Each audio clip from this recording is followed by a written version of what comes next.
Ayan, dahil nga tanghali na po at wala pang ulam ang aking trabahador. Ayan, nagluluto po ako ng adobong manok kung saan, ayan po ang request ng aking anak na bunso. Kasi paborito niya pong ulam yan. Ayan, hinuhugasan ko na po yung manok na galing po doon sa pinagbilhan ko. Lumabas pa po ako ng bahay para lang bumili ng manok. Medyo tanghali na po yan, 11:30 na po ako pumunta ng palengke para lang bumili ng ulam namin. Ayan.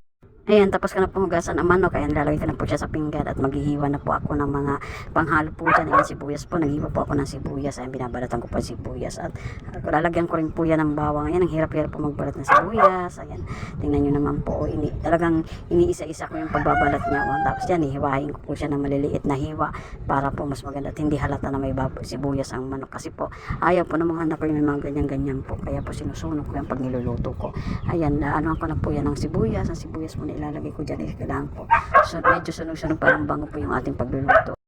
Isunod naman natin yung bawang ang nating balatan at yan, pipit-pit per kaso hindi ko mapitpit kaya ang gagawin ko dyan, hiwain ko na lang. Ayan, ang tigas-tigas kasi kaya. Ayan, hiwain ko na lang po siya at ayan, nagyano na po ako ng mantika sa kawali para po at inginisa ko na po ang sibuyas. Ayan, isunod ko na po yung bawang. Ayan, pinagsama ko na po yung bawang at sibuyas at ginisa-gisa. Medyo na mapula-pula na yung sibuyas. Lagyan naman po natin yung manok. Ayan po yung manok. Kinakang kuts. Ano ko pa yung tawag dyan, hinahalo-halo ko po yan. Sangkutsa pala yung manok kasi po at para medyo maluto. Yung para po siyang piniprito. Ayan. Nabubulol na po ako sa pagsasalita ng voice over. Ayan po, katapos po niyan. Ayan, haluan ko na po siya ng suka. Ayan, ubusin ko po yung isang sachet ng suka at saka yung isang sachet na toyo.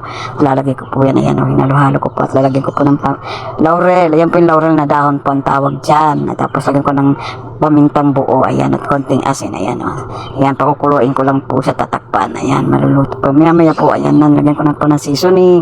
At maya-maya at maluluto na po yan. Ayan, pakulo at tapos lutuin ko na po yan hanggang sa maluto na po. Ayan na po siya, luto na po at kakain na po kami. Tara na po, kain na tayo.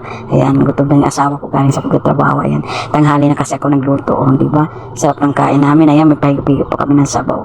Tatlo lang po kami dyan nakain po kasi wala po dyan ang aking special na anak at naiwan ko asaan po nasa labasan. Maya-maya darating na po yun siya. Ayan, makain lang po kami dyan. Ayan, sa totoo lang ako po ang pinakahuling kumakain dyan kasi mabilis lang kumain yung dalawa kong kasama ako.